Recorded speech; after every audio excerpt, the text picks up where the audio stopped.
Hello and welcome. I'm your host, William Liu. I'm joined by co-host Alex Wong. This is take 15, but we are going to do our very best because the Raptors did take Ja'Kobe Walter with the 19th pick, and this is pretty much right after day one of the draft. We'll see what happens with day two. Mark Tatum and the Toronto Raptors with the 31st pick are up on the clock, except there's going to be 16 hours in between. Anyway, you've been listening to the Hello and Welcome podcast presented by Betway. Please continue to support our program. Rate, review, subscribe. Please drop some likes. Hit the subscribe button. Just do whatever you need. Honestly, just listen to the show. Watch the show because that's the most important part.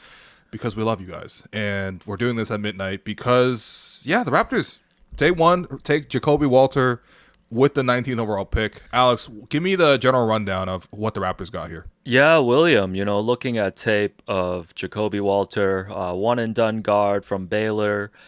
Very silky smooth shooter, got a little mid-range floater game in him as well.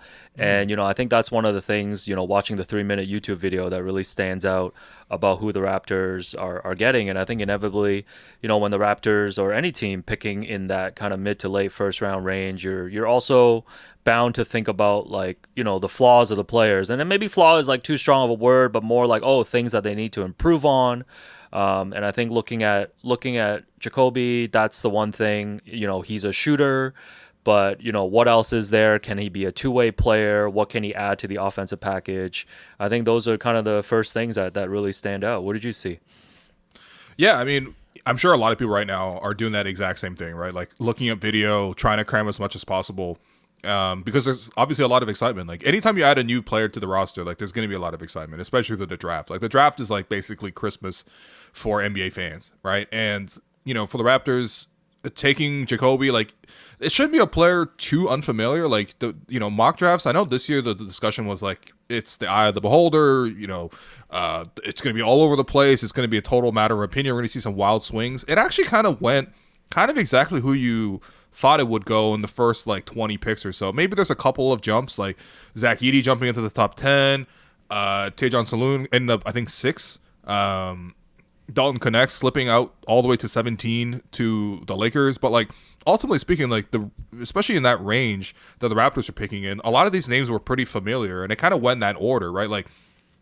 And for Ja'Kobe, I know the Raptors, I know Bobby Webster is already wrapped up day one of the draft after our 15th recording, and so he's been able to have media availability, and he said that there was consensus in the room for the Raptors in the boardroom, and that Ja'Kobe was, quote, clearly the best available. It wasn't a positional / fit or need. So I think they're always going to say that they took the best talent and best upside, but I think this is somebody who was mocked in that range. And I think for the Raptors, the question obviously you got to look at with any prospect, number one is okay, what's the one skill that's going to get them even just a look or even some minutes, or even the coach has a need that they sees on the floor and he's okay, I'm gonna need this thing. What is that thing that this player is going to provide? And I think with Ja'Kobe, it's clearly the outside shooting. Again, if you're watching a lot of videos right now, you're probably seeing a ton of movement shooting, right? So we're talking about sets that Baylor was running specifically to get him open,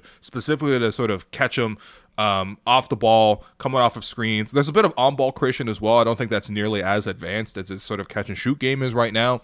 But a lot of plays where it's not just he hit some threes, but they're catch and shoot in the corner, other guys setting him up, right? He's the guy who's actually flying around these screens, getting open, and taking the shot with, again, the play number one option is specifically designed to get him the look. It in a way, it does look a little bit like Grady's film, I would say, from Kansas. Grady, I think the big difference there is he played a lot more in transition, a lot more sort of I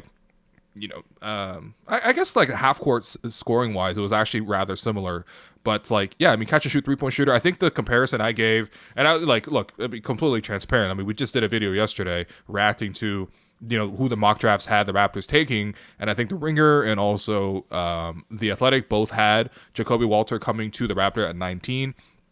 And I think my reaction there was my initial look at the tape was he kind of reminds me of Terrence Ross in a way, not nearly as athleticism, not the jump over Terrence Kenneth Faried and dunk all over him or win a dunk contest type of like athleticism, but like, functionally in a half court setting kind of reminded me of T. Ross in a way, like really, really beautiful jumper, but like off the dribble and stuff like that just wasn't necessarily part of his game.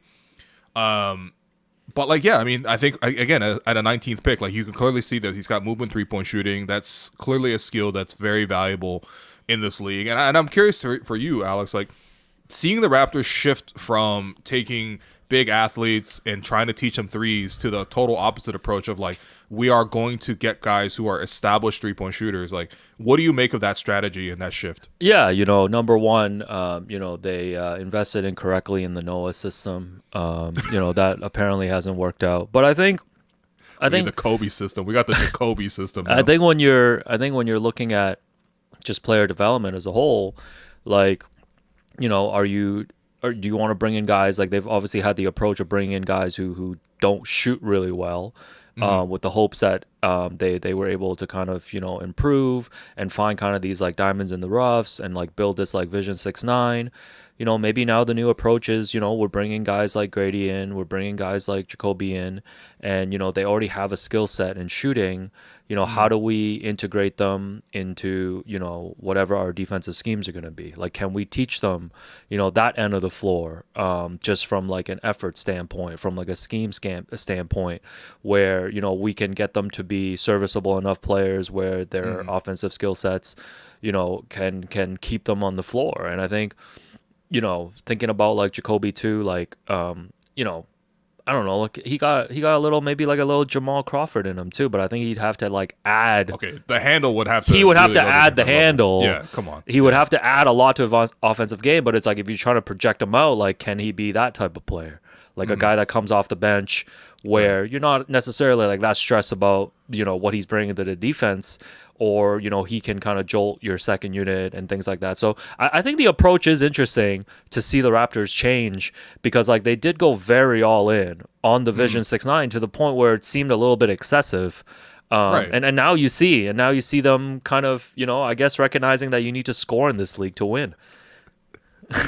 I mean, the 3-point shooting, I mean, it's clearly like the number one skill, right? And I think that like, I mean, especially, it's interesting because the quotes from Bobby after the draft, right? He said, quote, very fortunate to get Jacoby, always been a winner. He's a tough, fits the mold of a two-way Raptors player. And they said that they followed him for years, but didn't think he'd be there at 19. What that really reminds me of is basically what he said about Grady last year, right? I think the Raptors actually worked out Grady. Jacoby did not work out with the Raptors. But again, like, that's what Bobby said in the press room last year was like, okay, we didn't expect Grady to be here, and we clearly just took the best player on the board, and I think that that's what they did here. I think for me, it's just like, okay, the 3-point shooting is there, but like, what are the secondary skills, right? Like, what is there the ability to play defense? Is there the ability to create? Can he play a little bit on the ball? How is he as a cutter? There's so many things, and of course, like, I'm not expecting any player who is 19, 20 years old to be like complete. I don't think that this is the case at all, but I do have a wonder in terms of just like, okay, at the collegiate level, or even, going before that, I guess at the high school AAU level, whatever, but like, what are the secondary skills? Because I think if he had a secondary skill, then all of a sudden we're talking about something totally different, because you would say that it's not like he doesn't have a handle, like he has a handle. He's not really getting by guys just yet. And creating too much for himself. Like overall, like, he shot the three really well and he shot a lot of jumpers, but he did only shoot 38% overall from the field as a freshman. So there's obviously things to improve on that front. I think honestly, a lot of that probably just comes from getting stronger. We saw like how much emphasis the Raptors put this season on developing Grady, was like getting him stronger so that he can get to his spots better, take contact better, just in general, how much strength was a huge part of his development. And I do wonder if like Jacoby would have to follow a similar, path. He's also a little bit more slender, a little bit more narrow shouldered, whatever. But like, clearly is a guy who can shoot, and then you're hoping to develop a secondary skill. And, I think in a way we probably said the same things about Grady last year. Now, I also remember, Bobby saying like, well, we really think that he can just be a little bit more than a shooter. I think hashtag more than a shooter was used quite a bit by Bobby. That's the new more than an athlete.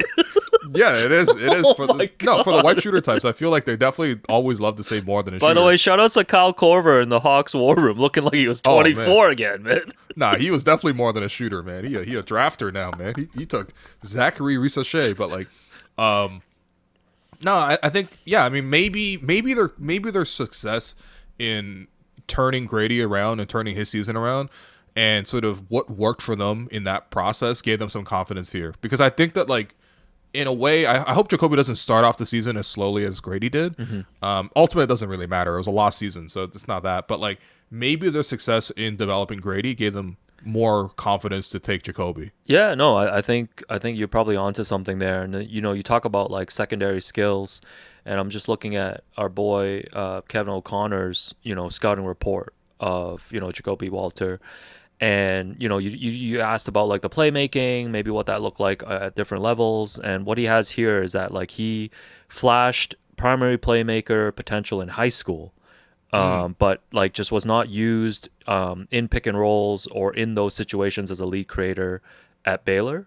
So if All right. if Bobby and crew and most interesting man in the world, Dan Tolzman, has been like scouting this man, for ages. I'm sure they would know that as well, and maybe see that that's something that they could tap into in a different role, something that they could work with him, at the 905 with new head coach Drew Jones, on those skills. So yeah, like I think we're kind of saying the same things here, like mid to late first round pick.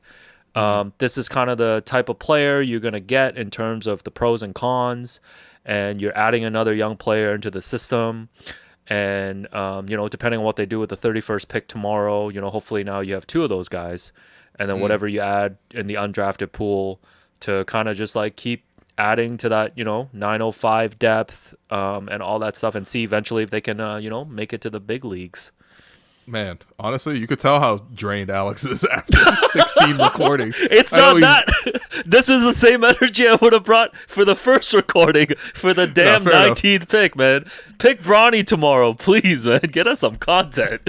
No, here's the thing. I think because the Raptors had so many like limited paths, I would say, to improving the roster. Like, it's not like we're talking about like trading for a superstar this offseason, or we're gonna make some sort of like major signing, and we knew that we had the 19th and 31st pick. Like, I think because the Raptors had relatively few like immediate avenues, I think we started fixating so much, especially because also the season ended like early April because they didn't make the play-in. And so the focus has so much been on the draft and who they're going to take. And maybe when you stare at something for so long, like you end up like never being that satisfied with it. Like you're almost overthinking in a way. Because like I think as far as 19 picks go, like, I think it's, exactly there. You have one bankable NBA skill. If he develops a second one, all of a sudden you're looking at potentially a starter. Like if he can be 3 and D. If he develops two skills, like he has a 3, he has a defense and some playmaking, all of a sudden he's a starter. You know what I mean? Like, that's just typically how it goes in this range. It's interesting because I am looking at sort of Baylor and sort of how they ran their offense last year, and you're looking at 6 guys in their rotation who averaged between 10.5 points to Jacoby, who did lead the team in scoring, but at 14.5. So you're looking at 6 guys between 10.5 and 14.5. That tells you like it's a very balanced offense. It wasn't like they ran it through one guy and everyone fed off of that one guy. And I think Jacoby, like, maybe the skill set isn't quite there for him to be that focal point anyway. But at the same time, like, clearly, as for most teams right now looking to use him, and we'll get into the idea of whether he's going to be an immediate contributor or not. I kind of doubt that. But whatever role he's going to attach himself onto, the first role is going to be as an off-ball player, catch and shoot, coming off of screens. And, if he can defend, I think that will help so much more in terms of getting him onto the floor. But, like, that's kind of his path right now. And I think his defense is interesting because when you hear him talk about it, he's always describing himself as a two-way player. He really takes pride on that front. When you watch him play, like, it's not like he doesn't give effort on the defensive end. I think it's just like, number one, it seems like they used him a lot to guard point guards. And so he's 6'5", like he's not like, and he's not bulky either. So it's not like he would necessarily have a quickness advantage or disadvantage. But it did seem like he had some issues containing dribble penetration, things like that. There didn't seem to be any issues with effort. So again, maybe it's just a technique thing. Maybe he gets stronger, all that kind of stuff. Again, we're talking about somebody who is on the cusp of making a jump to the highest level. But that's probably for me like the number one skill for him to develop besides getting the 3-point shot is down pat is just like getting his defense at a point where it's a clear plus and coaches want to put him on the floor. But I do wonder, like, because the Raptors said that like they draft the best player available, but like where are the minutes for shooting guard? Because we got low-key, we got a lot of shooting guards right now. Yeah, I mean, we got a lot. Like what? If Gary, assuming Gary comes back, Sure. you know, Bruce Brown, hopefully out of here soon. Well, I'm just speaking for him, to be honest. I believe Bruce Brown wants to be out of here soon. He's like, yo, y'all don't want me? Yeah, I guess we'll talk about that. Can play RJ as shooting guard too. Okay. Who else do we have? Well, we got Grady as well. Yeah, Grady we got as well. Ochai, like, there's a lot of yeah. smaller guards who, like, primarily would ideally play them as shooting guard. Like, Ochai would ideally be a shooting guard. Yeah. And we just acquired him. Maybe right? go At the big. trade Maybe go deadline. big and put Jalen McDaniels at the 2. Oh my God, that's the only 2 guard that he is. If you put number 2 at a guard, Deuces. Oh, Why is he man. around? Why does he have a Please. player option? He got a weird case too. Why is he still around? He got a weird player option, man. Holy. No, seriously, but no, I'm just wondering like No, I get where what the you minutes mean. are going to be. Yeah, You know what I mean? And he's like only 1 year younger than Grady, and I think we're all very optimistic to see Grady take the next step. Maybe he becomes a starter soon. Mm-hmm. But like, yeah, I mean, they kind of overlap with each other. The one thing we know is that like shooting is an additive skill, right? Like you can't get enough shooting on the floor. But Sure. I do wonder, like, at what point are you missing some of the secondary skills, right? Because we already saw the Raptors this season play a lot with like Scotty playing point, quickly playing some point, and then a lot of like playmaking through their bigs, right? But what that does also mean is like, okay, let's say you need a guy to get you a shot 1-on-1, or just do some perimeter creation from the top, like. You know, I don't think you could realistically expect that from Grady, and I don't think you can expect that from Jacoby either. And I think and like Ochai, so like they're kind of are adding a lot at one position, and I think they are kind of like really leaning to the idea that the system's going to create the shots for the players. Sure. But like I do wonder if like, okay, are the players? Do we have enough of the other skill set? And again, this is just one pick at 19. This is not going to be a magical, silver bullet solution that solves everything. But I do wonder, it's like, okay, how much redundancy are we creating? Because it's like, we just had a redundancy problem with the 6'9" thing, right? Like a bunch of forwards who can switch, but none of them can really shoot or play make that great for themselves. Maybe to varying degrees. Obviously, Pascal could play make, but couldn't shoot the 3 that well. And then OG can't really play make, but could shoot the 3 better.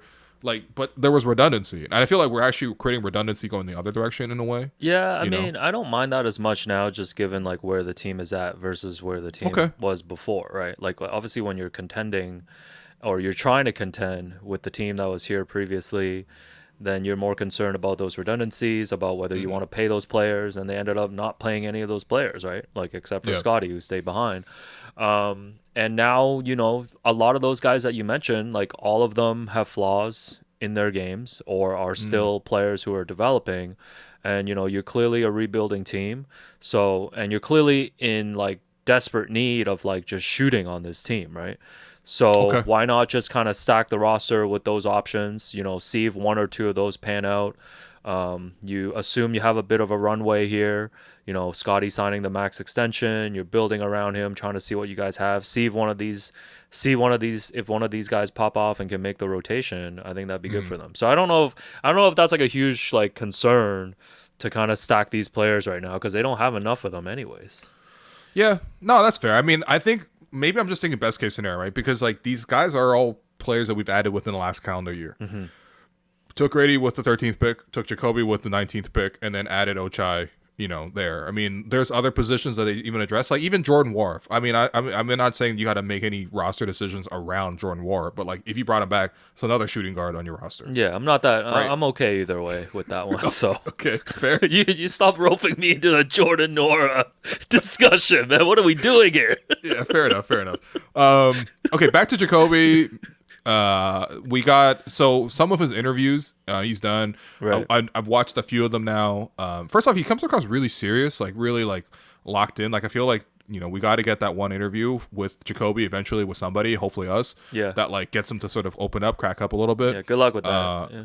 But he seems very stoic in these interviews. Not OG level stoic, but like He has been described in scouting reports as like a very emotional and serious player. So okay. That's good. I like that. So He does said, that tracks in the interviews as well, you're saying?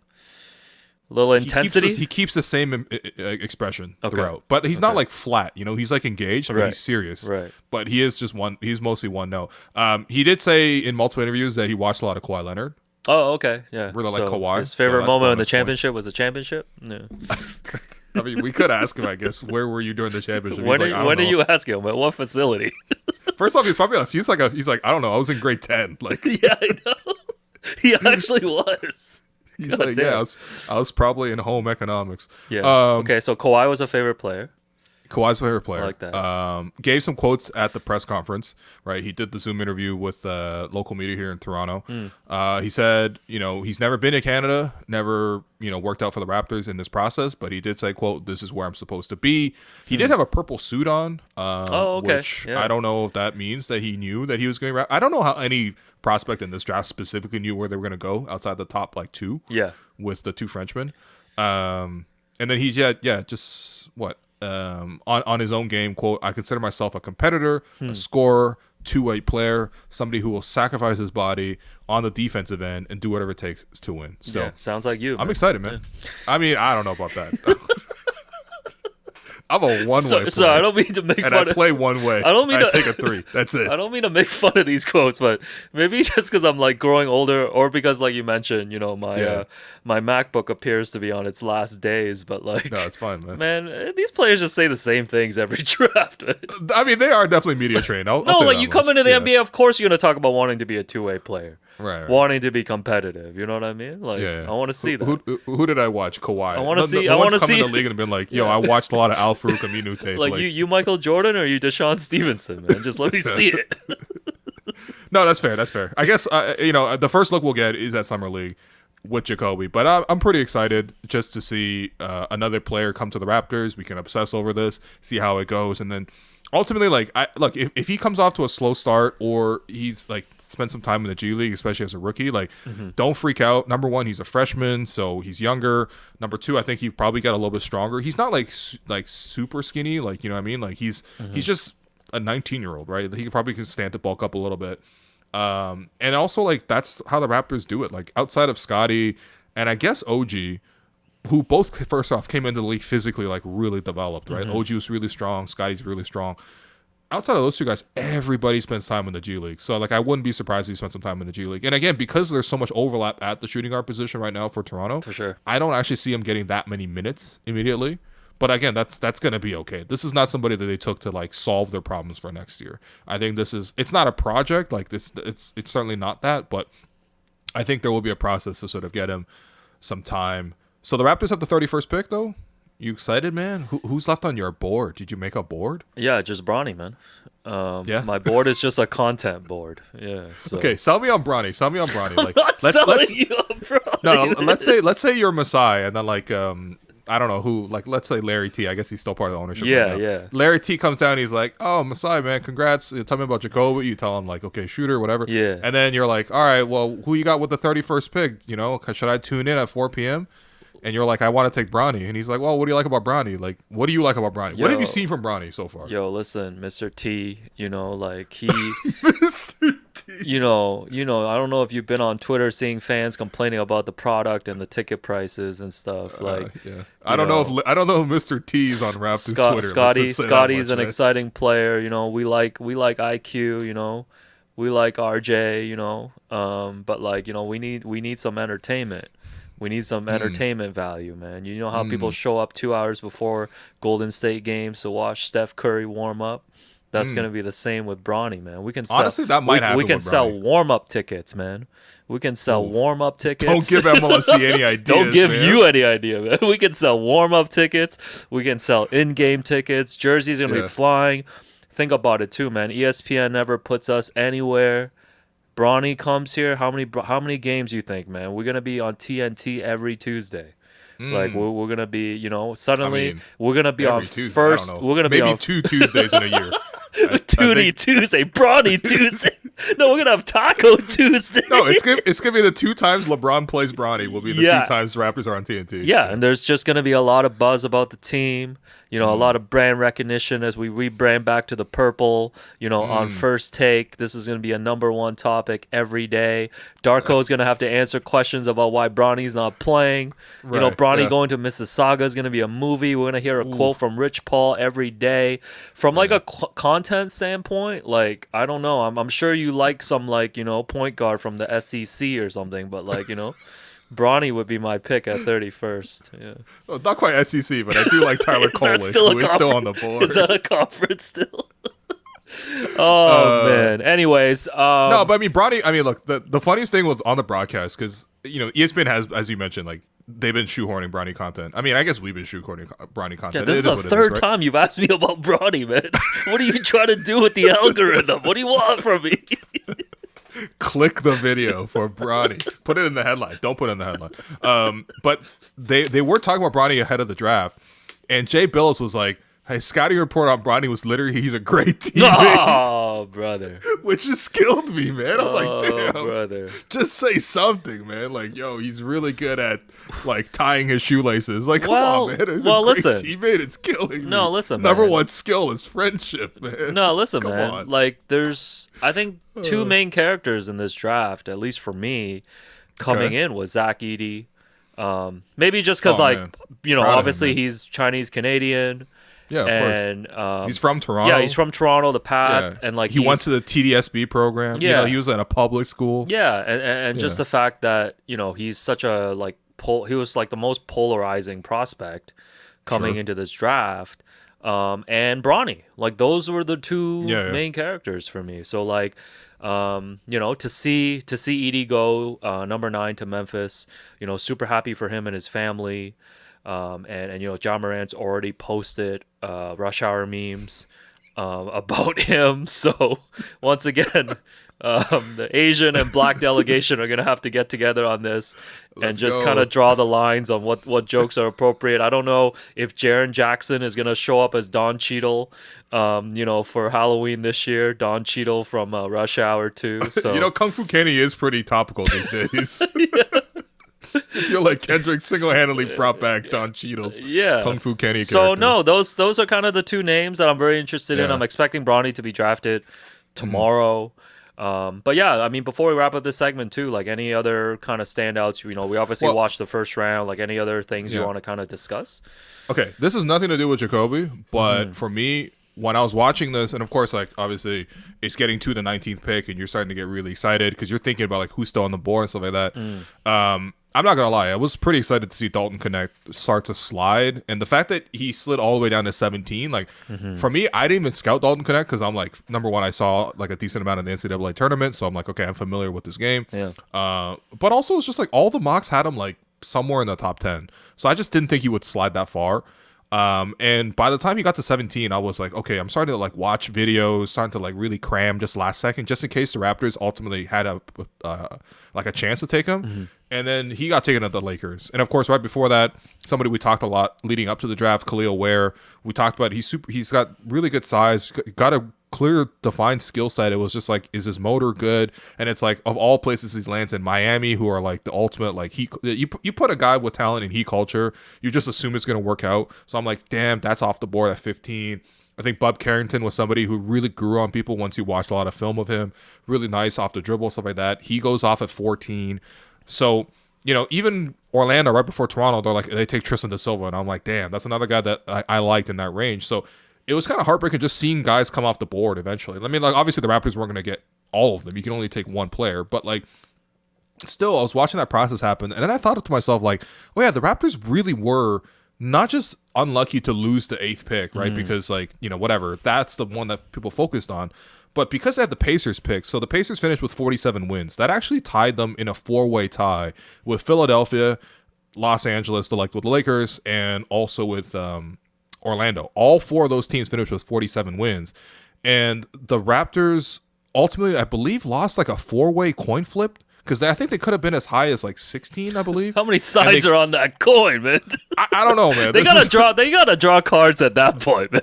Yeah, they gotta play Mahjong for it or something. They legit gotta play just one Mahjong game. Yeah, seriously, like what's going on with that one? But like, yeah, so all four of those teams had 47 wins, but the Raptors were the last of the four teams, obviously via Indiana.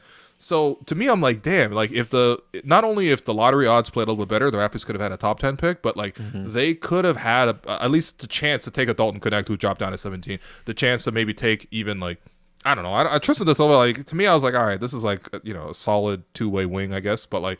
Jacoby, I think, has more upside than a guy like Tristan, especially considering like Tristan's like 4 or 5 years older than him at this point.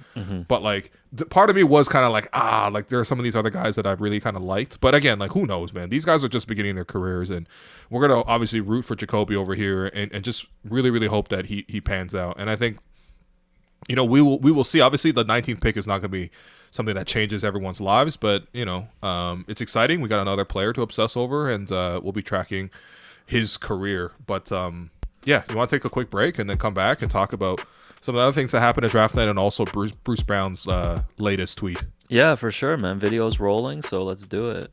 All right, you've been listening to the Hello and Welcome podcast presented by Betway. Hey, by the way, a couple more quick things about the draft before we move on to our favorite Cowboy, Bruce Brown here, Will. So Jerome, our producer, did point out to us that Jacoby Walters' IG profile pic is the character Rock Lee from the Naruto manga series. I believe you only watch Pokemon Indigo League with Team Rocket or Rocket Team or whatever. Yeah. How do you know Indigo League? Yeah, man? Indigo League with the Rocket Team with those two. What are those two with the little cat? Yeah. I'm a fan of the Rockets. Yeah, they shooting over 27 like James Harden too, man. Oh wow. Anyways, just wanted to point that out. And the other thing I want to call out too is that I found it very funny on the broadcast. I think this first happened with the Pistons when the Pistons were up and drafted Ron Holland 5th. Malika Andrews of ESPN was like, the Trajan Langdon era begins in Detroit. And then Charlotte was up shortly after, and they just hired Charles Lee, and she was like, the Charles Lee era begins. If your team's era is defined by a general manager or a head coach, like, you're done. Like, if we ever hear Malika go, with the 7th pick tonight, the Dan Tolzman era begins. Like, shouts to Dan Tolzman. This would mean that Masai and Bobby have probably moved on. That's how you know you're in the dumps if your era begins with a GM or a head coach. Do you agree with that? Yeah, absolutely, man. Okay. Like, that one's tough. Not the Kay Cunningham era. Not Jade and Ivy. That ain't an era, man. That's an insult to eras. Not even beef stew. We got Trajan Langdon. Nah, the Kay Cunningham era, I just physically revolted, man. Oh man. Okay, so what's the update on? I got an era worse than Alec Manoa. Oh my god, what's the update on our favorite Cowboy, Bruce Brown here? Yeah, I mean, Bruce Brown, I think, realizing that Raptors Twitter is ready to ship him out for any trade package. I feel bad for him in a way. Send him out on Old Town Road, man. I mean, look, listen, we're firmly in his camp too, but everyone knows that it's temporary, right? Like, he knew it was temporary. I think he even gave quotes when he got traded to Toronto. He's like, hey, I'm not like, I'm renting. By the way, I'm renting. Like, I'm not even renting. Like, I'm using that, like, month-to-month Airbnb service. Like, yeah. I'm not, yeah. You know what? I might just be in a hotel room. No, he monthly rate. He living in a zip car. This guy's He's like, yo, zipping. listen, man. He's taking the city bikes around Toronto, man. He don't want to commit to anything. No, that's me, man. Chill. He's like, what does that say about me? God damn. He's like, yo, when I take the TTC, I don't even buy a Presto card, man. Yeah. I tap my phone. I tap my credit card, man. Yo, that's also what I do. Am I Bruce Brown? What's up with your commitment issues? But no, seriously, like, I feel bad because just like, what? So he fired a tweet off or something? I actually didn't see this. Yeah. Let me pull up the tweet now. Okay. Because so he responded. He responded to someone on Twitter. He did respond to someone on Twitter. Wow, Bruce only has 21K followers. That's tough, man. Okay, don't compare yourself to him. No, I'm just saying because he actually uses Twitter. You gotta compare bank accounts. at Hoop Goose, who is on Raptors Oh Twitter yeah, a shouts lot, to the Goose, man. Yeah. Okay, yeah, shouts to the Goose. Said last day of Bruce Brown on my team with like the celebration emoji. And he replied. And Bruce Brown replied and said, "Damn, y'all really don't want me, huh?" And there's 335 responses. A lot of them are like Denver want you, other teams want you, whatever. But like, yo, Denver, let's go. Sign and trade KCP. How does that work? Let's go. Another shooting guard, man. You're gonna have 5 shooting guards. Well, we can't take on another Porter. I know that much. God damn it, man. It's like, put your phones down. Holy. Oh, wow. man. Okay. The NBA is so weird. So Bruce Brown, they got till June 28th, which is this Friday, to exercise that option and then trade him. Let's get that done. This is what, like, do you expect Bruce Brown to be traded like by the weekend? I think that's the ideal situation. Obviously, you want to get the most you can from the situation, but like, I don't think there's any need to continue to drag it out. I mean, like, Bruce Brown is literally being like, "Hey, I missed Tim Hortons," and everyone's like, "Yeah, I missed not having you on the Raptors." Like, they're like, "Get your Boston cream in Boston." They're like, "You better get your Dunkin' Donuts ass out of here." Like, you want I feel bad for Bruce, man. Get that new Tim's flatbread pizza in Denver. You better not be collecting Tim's points, man. You know you're gonna be here long term. Oh, but like, man. Yeah, I mean, hopefully we resolve that, because again, like, I think it's just because the Raptors have limited capacity to how they're actually going to improve the roster. Because everyone understands it's a rebuild, but also at the same time, like, especially the average fan, like, I run into a lot of average fans, for example, who are like, hey, I'm a fan of the Raptors, but also I've been tapping out the last couple of years because they're bad. Yeah. When are we going to be good again so I can watch, right? Because like the average person isn't like, I'm going to obsess over every detail. I'm going to talk about the Jakob Poeltl trade, until the end of time, which, by the way, will be talked about the end of time because the 8th pick ultimately got traded by the Spurs for a 2030. Yeah, 2030 and a 2030 first pick, I believe. So Rob Dillingham was drafted and then got shipped to Minnesota. Yeah, that's crazy. Actually, kind of surprised the Spurs did that. Like, not that I know everything about Rob Dillingham. Sure. I just thought they took Stephon Castle. And you're clearly looking for a guard to play with Wemby. Like, why not just keep both these guys? Because it seems like you're in a pretty good spot to see if they pan out. I mean, I clearly like Rob a lot. I think that like punting it to 2030. Just they must really like Stephon Castle, or because like a lot of people like Stephon Castle. Like I think like if he can develop into a point guard and shoot the three, like he's kind of like I guess former Raptor mold of like he can't shoot, right? Well, he's not a strong shooter, no. Yeah, so... Yeah. But, yeah, anyways. Yeah, Raptors lost out on that. Forget shooting on the Spurs. Can you make an entry pass to Wemby? Yeah. I mean, I also forgot that they, like, own all of Atlanta's picks from, like, the DeJounte Murray thing, so... Right. I guess they're the they're funniest not thing is pressed. they could make a trade with Atlanta, and it's just like, yo, you guys want your picks back? Yo, but this is the next thing that I wanted to talk to you about is... So, Mikal Bridges, the big news this week, got traded to... the Knicks, and the Knicks gave 5 first rounders, and I think a swap.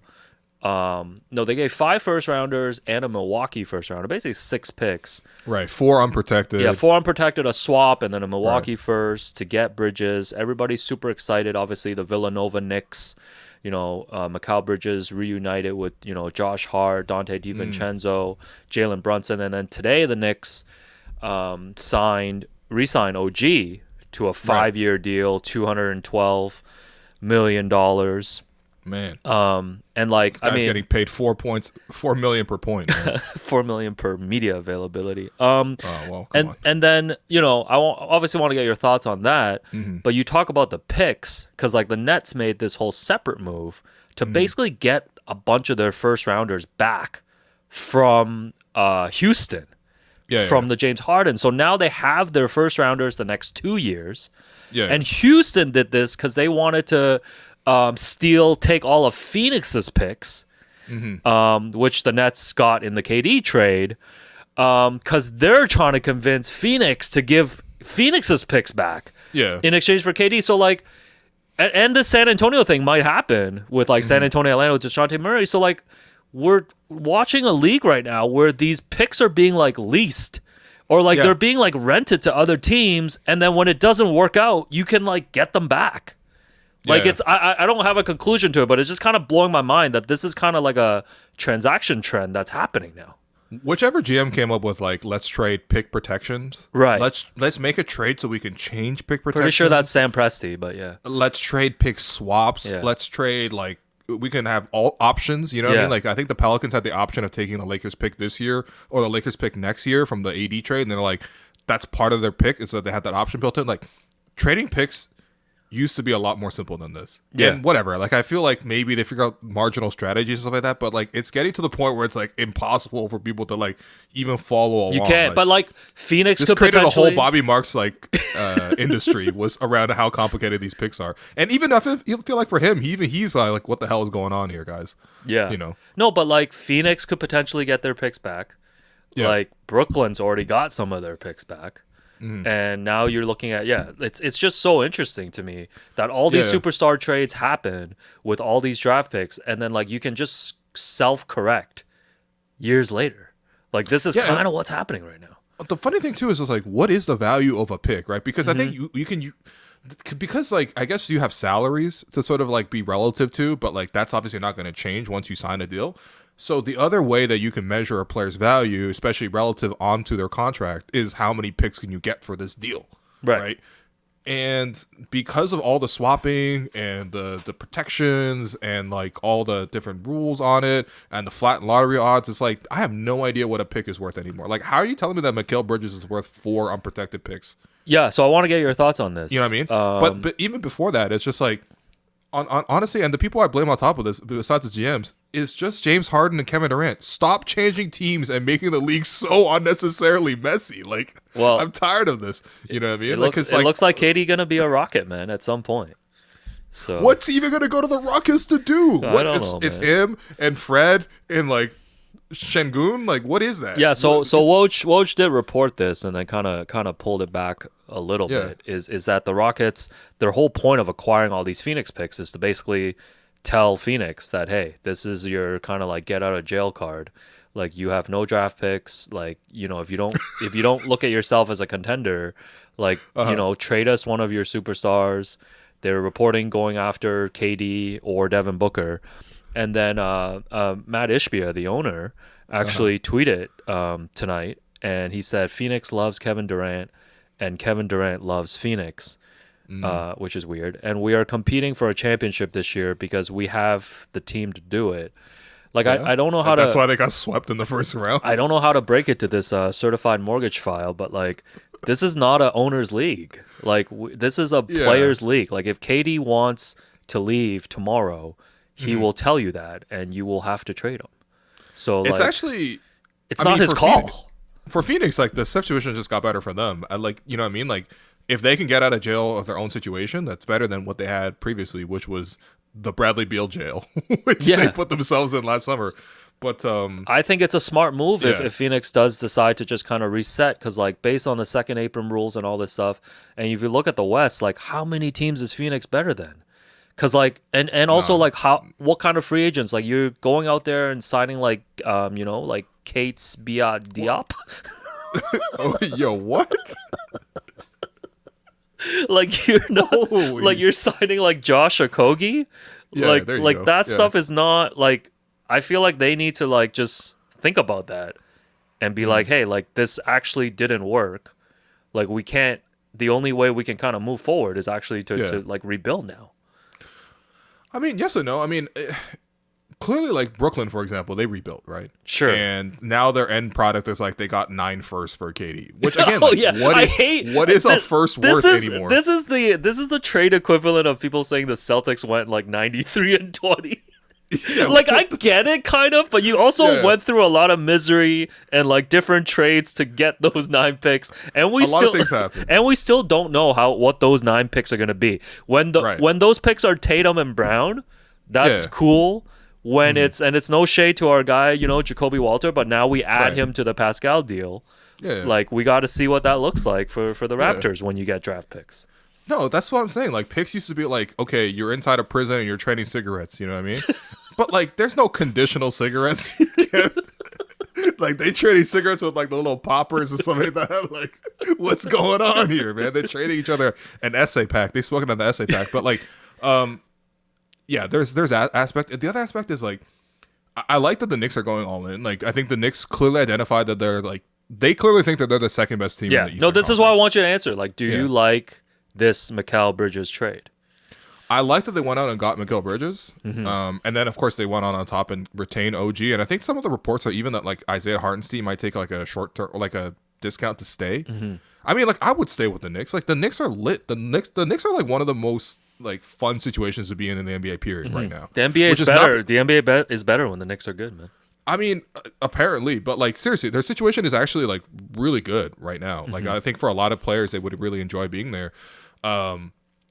I mean, the price is kind of ridiculous, but again, like apparently the Knicks also have 5 more first round picks that they can trade. Like, so yeah, like, but at some point you can also only take on so much salary.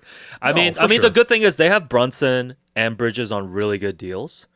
Yeah, but that's only for like 2 more years, maybe. I think Bridges has like 4. Does he have 4 years left? He must not have that many. So it's like 2 more years. Yeah, okay, but he's like on a really good deal. And I think if Brunson signs an extension, it's only like 4 years, 150, because he came in so low when he first signed. Why would he sign that deal then? I would just wait. I mean, some of these guys got to take the pay cut because, like, I'm sure those once those aprons hit, I don't know if you've seen what Grant Williams and CJ McCollum negotiated. They freeze your draft picks, and like, you can't go on waivers. These are like the worst things they've ever negotiated. I don't understand why they did this. Like, what? Again, why would you make it so complicated? Just give it a hard cap. Then, if that's the case, just be like, hey, you can't spend over $200 million. Yeah, I think no matter what. I was thinking about that it. makes it so much more easy for sports fans to follow. Like, what do you mean? I gotta know what a second apron is. I'm just trying to watch ball. No, I was thinking about it for the Knicks. Like, obviously, the power of the friendship. You know, the Villanova connection is something that people are super excited about, and clearly, like they're loaded in terms of like making a run at Boston. I mean, they got a lot of good role players for sure. Yeah. Like a lot of good role players. I mean, I wonder. I mean, the other route, like I know they were connected to Donovan Mitchell for like a few years before he went to Cleveland. From that. And Embiid, honestly, I don't think that would have been a smart move for them, even if he was available. I just, like the Knicks, I don't think you want to add like a guy who gets injured every year. Like you really want to add Joel Embiid to one of the most fun situations in the NBA. Like, so like in a way it is an overpay because like I like Mikal Bridges, but it's Mikal Bridges, you know, like. Wow. But like I mean the Knicks timing wise, I guess you have to do it because like you don't. There's no like 3-4 year plan anymore in the NBA. Like you have to go for it. You look at the stars that are reportedly available this summer, right? So let's say it's the four picks for everybody. Let's just say that as an exercise. Yeah. Would you rather have Mikal Bridges or Zach LaVine? Yeah, Bridges. Yeah. Okay. Would you rather have Mikal Bridges or like Brandon Ingram? Yeah, Bridges. No, I get what you're saying. Mikal Bridges. I mean, Donovan Mitchell doesn't seem like it's on the table because he seems like he's going to like extend with. Yeah, he's going to extend and request a trade in 6 months. That's what he's doing. I mean, that's just how the league works. He's probably going to go for 9 picks or something. You know what I mean? Like, no, but I get what you're saying, and I think, I think too, like getting Bridges at that number is so huge for them too, right? It's so funny because OG's their highest paid player. Oh, yeah. No, it's going to be hilarious. OG's going to be like, all right, I'm going to average like 11 points, play the best defense you've ever seen, miss 2 weeks because of this, miss another 4 weeks because of this, but then ultimately be great. Like, honestly, I think we talked about this last episode. We're just like, OG, like, you finally got cashed out now. Like, I don't want to ever hear another report of OG wants more touches. From now on, it's like, that can never happen again. Just play your role the best of your ability. He's awesome in that role. And just like, dude, no one's ever going to be paid $40 million a year to be like the 4th option ever again. Yo, all you got to do is strip the ball from Jaylen Brown in the Eastern Conference Finals in the final minute, and you'll be a legend. The obvious answer, it might be an obvious answer to this, but because they have a lot of guys now, offensive options, which player do you think is most likely? Do they have a lot of guys offensive options? I mean, Randall too is still there. So like Randall Brunson kind of to me is like the turd in the, you know what I mean? Like everyone just said, what? No. I was gonna say the turd in the punch bowl. No, he's kind of like it's a little awkward when he comes back. He's like, "Yo, what's up, guys?" Like, not to do that thing, but has Julius Randle become underrated? Like, no, I think man so. puts up numbers, man. he won the Knicks one on that 15-game win streak. Like Randall was playing really well, and Right. like he was playing well with that group. So now before he went you down. got Brunson, you got Randall, Yeah. you got Bridges, Yeah. you got DiVincenzo. I guess he'll be coming off the bench. Yeah. How was Dante making like 7 threes in like lots of playoff Yeah, games? and I then couldn't OG believe as that. well. Right. And then obviously if they bring back Hardenstein and Mitchell Robinson, but like you're gonna have 3-4 guys who might want the ball at the end. I'm not saying it's gonna be an issue. No, if the Knicks could play 7-on-7, like it's like soccer, like a 7-a-side situation, like they'd be awesome. No, but I'm super excited. Like I think it's gonna me be too. it's good. It's good for the East to keep adding like challengers and stuff up top. No, I mean, for sure. I mean, look, obviously, I wouldn't necessarily root for another team, but like I definitely want to see someone other than the Celtics win it next year. And at least in the East, the Knicks are stacking themselves up to be like the clear-cut second contender for me. Unless you truly buy the idea that like Doc Rivers is going to turn Dame and Giannis into like a serious team with like. Well, I heard I saw on the dark web today they might be looking at acquiring Andrew Wiggins. Is the dark web why your computer is shutting down every 10 minutes? I just called Twitter the dark web. Man, leave me alone. Okay, word. This guy just put it in night mode and he said it's the dark web. All right, would you say what Nemhard? No, not Nemhard. Wiggins. Wiggins. There's been Oh, some what about- rumors about a Wiggins Portis trade. What's that gonna do? Yeah, honestly, that shouldn't even be reported. You know what? If you want to make that trade, just go ahead. Because I man. think Don't leak that. Because I think right now the main character of free agency I think is Paul George. Sure. And Great. there's a lot of rumors. You know, Windhorse said today that Warriors are prepared to offer him a 4-year max. How old is Paul George, man? He's 34, 35 already. Yeah. Yeah, I don't know. I don't like the fit on Golden State because like they got some other roster issues to deal with too. No, man. NBA contracts looking like Toronto rental properties or like Toronto property values. No way. We're gonna see what 4-year max for Paul George at 35 is like buying a condo for $800 million or $800,000. We gotta see along St. Clair. We gotta see. It's not hidden, man. We gotta see what Daryl Morey does too because he's got the most cap room. And there were some whispers about OG. OG's obviously off the market. Seems like the Paul George thing has cooled as well. So I'd be curious, kind of who if they can add anybody, because if they don't, like I don't really know if I would put them up there with the top tier in the East. And the Milwaukee thing, I don't know. Like what can they really do? Like I think they're kind of just stuck, right? Yeah, that Wiggins for Bobby Portis trade. I mean, that's not going to be hidden from me, man. I don't know what that does for Golden State or what that does. You're not going to request to do an emergency pod for that one. Not that one. Nah, the Daryl Morey one's funny because like a lot of people say he's got cap space, but I'm with James Harden on this one. He got a lot of space to cap. Is what he does. Wow. Sorry, man. Wait, It's did 1 you just a.m. come I'm up with so that? Tired. That's actually really good, man. No, it's not good, man. Yeah. You're tired. All right, what else? What else we got before we wrap up? Oh, we didn't mention congratulations to Scotty Barnes. Oh yeah, of course. 5 years, max extension could be worth up to $270 million depending on what incentives that he hits. I don't think this was a surprise to anybody. Especially after the Raptors kind of reshuffled the roster, made it clear that they were going to build around Scotty, but still good to get that done and now have a, whatever you want to call it, clear timeline towards building. So the extension won't kick in until after next season. Yeah, I think so. It's been covered a lot, but just to say it here, I guess. But like, again, if the extension is worth the supermax, then something really good has happened. Like he's made All NBA team, or he's like won MVP, or like won Defensive Player of the Year, right? So that part kind of takes care of itself. I think the other part is just like there's some questions of like why didn't the Raptors wait potentially a year to extend him? He's being restricted either way. But I think Bobby Marks explained that actually in the interview that we did with Bobby. But essentially, Scotty's cap hold was going to be like 30-something million, and so you wouldn't even really have cap space. Like it would have created maybe like 8 million of cap space. Like you might as well just lock up your player. And I think more than anything else, like obviously, I think it's a big contract. Scotty's got to take steps to just continue improving his game. Like there's no point in sort of paying him this money and making him a star player if he doesn't carry the team to wins and everything like that. But ultimately at the same time, it's like for him, this is clearly the player that they're investing around. Even again, going back to Jacoby being drafted, like adding all these shooters around him that's the direction the Raptors are moving, and they're putting all their chips in this basket. And I think honestly, out of anyone else, that's the best bet that the Raptors can make in this current moment. So I'm really happy for Scottie. I'm really happy for the fact that the Raptors' future at least like has a plan and has is secured. But it's like at that point, once Scottie gets his money, once Quickly gets his money this offseason, it's like, okay, that's great. You're here. We're going around you. What are you guys going to do to put the Raptors back in a winning position? Because low-key, like, you can almost supercharge yourself back into the play-in, let's just say. I know that's not, like, the sexiest target, but, like, it seems like Chicago's going to tear it down. Seems like Brooklyn, I mean, they didn't have much to tear down, but it seems like they're going to, like, go towards the bottom. There's going to be a lot of tanking for next year's draft. Next year's draft is really good. You're already seeing a lot of jockeying for that right now. Even Washington dumping a guy like Danny Avdija. You know what I mean? So, for next year, Atlanta, like depending on what they do, right? They could potentially move one of their guards and go down a little bit.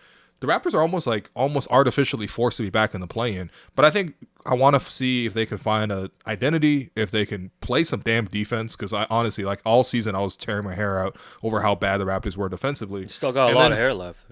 Yeah, well, not after next season if it continues like this. So it's gonna look like Tibbs. Yo, can we Photoshop you looking like Tibbs? Yo, can you give me the Tibbs comb over with 6 hairs? This guy's repping the 6, man. Yo, Tibbs he wearing those 6 hairs out. He playing those 6 hairs 48 minutes like he did with Josh Hart, man. He a 6 god. Yo, what comb does Tibbs use for the comb over? Because like, you gotta use a toothbrush, man. It can't just be your regular fine comb. He's Homer Simpson, man. He actually does kind of have a Homer haircut. But like, seriously, like, find an identity, find a way to win. You have all the money, you have all the opportunity. Now you go out and do it. And I honestly, out of all the options the Raptors had, this is the best one. So, yeah, I mean, we'll just see how it goes from here. But again, like, expectations are much lower for the Raptors, as we can tell. But hopefully the Bruce Brown situation gets resolved. I mean, hopefully no hard feelings against Bruce Brown, too. I feel like we've been super rude to the guy. But, Really? I mean, yeah, all we keep saying is, when are you going to leave? Oh, right. I think it's a mutual, like, decision, though. Yeah, you think he's in Toronto right now?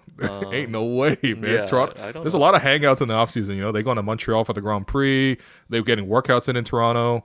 Kelly's in Toronto. RJ's in Toronto going CBL games. Like, I didn't see no Bruce Brown in Toronto. But still, like, you are, hopefully last year was a low point and you can start to build from this. So yeah. That's the pod, man. No, I think that's. I like this after dark. I think that's a good spot to wrap up, and just for listeners to know too. I know we've been, working on this like Monday, Wednesday, Friday schedule, but with the draft and with free agency coming up, we're gonna be a bit more flexible. So as news comes in, we're gonna be dropping episodes here and there and stuff. So just be on the lookout for that. There you go. So thanks everyone for listening. Please continue to rate, review, subscribe to the podcast. Welcome Jacoby Walter, and we will see who the Raptors take with the 31st pick tomorrow. We'll have more podcasts for you at that point. But thanks everyone for listening, and you've been listening to the Hello and Welcome podcast presented by Betway.